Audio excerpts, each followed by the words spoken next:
நம்மாழ்வார் அருளிச் செய்த திருவாய்மொழி 3ஆம் பத்து 5ஆம் பதிகத்தின் 8ஆம் பாசுரத்தில் வார்புனல் அந்தண் அருவி வடதிருவேங்கடத்து எந்தை பேர் பல சொல்லிப் பிதற்றிப் பித்தர் என்றே பிறர் கூற ஊர் பல புக்கும் புகாதும் உலோகர் சிரிக்க நின்றாடி ஆர்வம் பெருகிப் குனிப்பார் அமரர் தொழப்படுவாரே என்று பாடுகிறார். பொங்கிப் பாய்கின்ற தீர்த்தங்களை கொண்டதாகவும் காண்பதற்கே அழகானதாகவும் காண்பவர்களுடைய களைப்பை நீக்கும் விதமாகவும் உள்ள குளிர்ந்த அருவிகள் நிறைந்த வடக்கு திருவேங்கட திருமலையிலே என் சுவாமியானவன் வந்து எழுந்தருளி நிற்கிறான். அந்த திருவேங்கடமுடையானுடைய ஸ்வரூப ரூப குண விபூதிகளை உணர்த்தும் விதமாக பல திருநாமங்களை, அதாவது வரிசையில்லாமல் கூறியபடி பிதற்றி அதன் காரணமாக பகவத் பிரேமை இல்லாத மற்றவர்கள் இவர்களை பார்த்து பித்தர்கள் என்று கூறும்படி இருப்பார்கள்.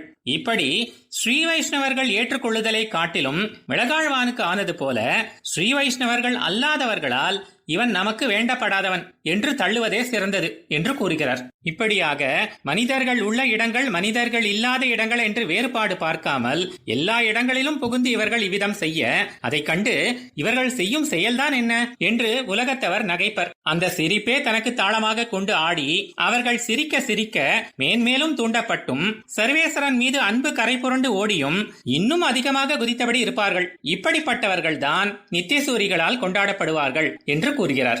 ஆழ்வார் எம்பெருமானார் ஜீயர் திருவடிகளே சரணம்.